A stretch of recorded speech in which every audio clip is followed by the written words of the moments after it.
मैं भूमिका बाला और आप देख रहे हैं डियर इंडिया टीवी। संसद में समाजवादी पार्टी के अध्यक्ष और उत्तर प्रदेश के पूर्व मुख्यमंत्री अखिलेश यादव ने संभल में हुई हिंसा को लेकर भारतीय जनता पार्टी यानी बीजेपी पर तीखा हमला बोला है। उन्होंने आरोप लगाया है कि बीजेपी देश की भाईचारा संस्कृति को खत्म करने की साजिश रच रही है। इस मुद्दे ने संसद में विपक्ष और सत्ता पक्ष के बीच गर्मागर्मी का माहौल खड़ा कर दिया है। स्थानीय रिपोर्ट्स के अनुसार एक धार्मिक आयोजन के दौरान दो समुदायों के बीच विवाद भड़क गया, जो बाद में हिंसक झड़पों में बदल गया। इस घटना में कई लोग घायल हुए और सार्वजनिक संपत्तियों को नुकसान पहुंचा। पुलिस ने मौके पर पहुंचकर स्थिति को नियंत्रित करने की बहुत कोशिश की, लेकिन हिंसा को रोकने में देर हो गई। इस घटना के बाद इलाकों में कर्फ्यू लगा दिया गया और भारी संख्या में सुरक्षा बल तैनात किए गए।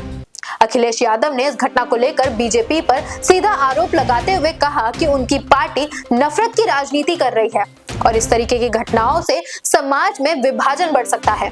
उन्होंने कहा कि बीजेपी की नीतियां देश की गंगा जमुनी तहजीब को खत्म कर रही हैं। ये सरकार न केवल सांप्रदायिक तनाव को बढ़ावा दे रही है, बल्कि लोगों के बीच भरोसे को भी तोड़ रही है।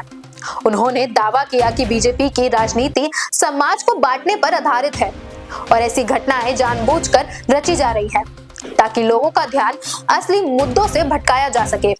अखिलेश ने यह भी मांग की है कि सरकार इस घटना की निष्पक्ष जांच कराए और दोषियों को कड़ी सजा मिले।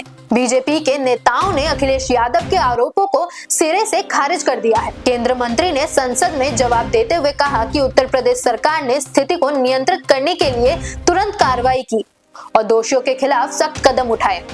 उन्होंने कहा कि हम सभी के लिए सामान्य न्याय की नीति में विश्वास रखते हैं। किसी भी समुदाय को डराने की जरूरत नहीं है। बीजेपी ने यह भी कहा कि विपक्ष इस मुद्दे का राजनीतिकरण कर रही है और हिंसा के असली कारणों को छुपाने का प्रयास कर रही है। संभल की इस घटना ने स्थानीय समुदाय में गहरी दरार डाल दी है। लोग भय और तनाव में जी रहे हैं। सामाजिक संगठनों और स्थानीय नेताओं ने शांति बनाए रखने की अपील की है। ये घटना देश भर में सांप्रदायिक सद्भाव के मुद्दों पर एक बार फिर बहस छेड़ रही है। विशेषज्ञों का मानना है कि इस घटना को लेकर राजनीतिक दल अपने अपने एजेंडा को आगे बढ़ाने की कोशिश कर रहे हैं। विपक्ष इसे बीजेपी की विफलता के रूप में प्रस्तुत कर रहा है, जबकि सत्ता पक्ष इसे कानून व्यवस्था की सामान्य चुनौती बता रहा है। संभल हिंसा ने भारत में सांप्रदायिक सद्भाव और सामाजिक एकता पर गहरी चोट की है। ये घटना सरकार और समाज दोनों के लिए एक चुनौती है कि ऐसी स्थितियों को कैसे रोका जाए। संसद में इस पर तीखी बहस और राजनीतिक आरोप प्रत्यारोप जारी है, लेकिन जरूरत इस बात की है कि न्याय सुनिश्चित हो और समाज में शांति और विश्वास बहाल किया जाए। ऐसी और वीडियोस को देखने के लिए फॉलो करें डियर इंडिया टीवी को। धन्यवाद।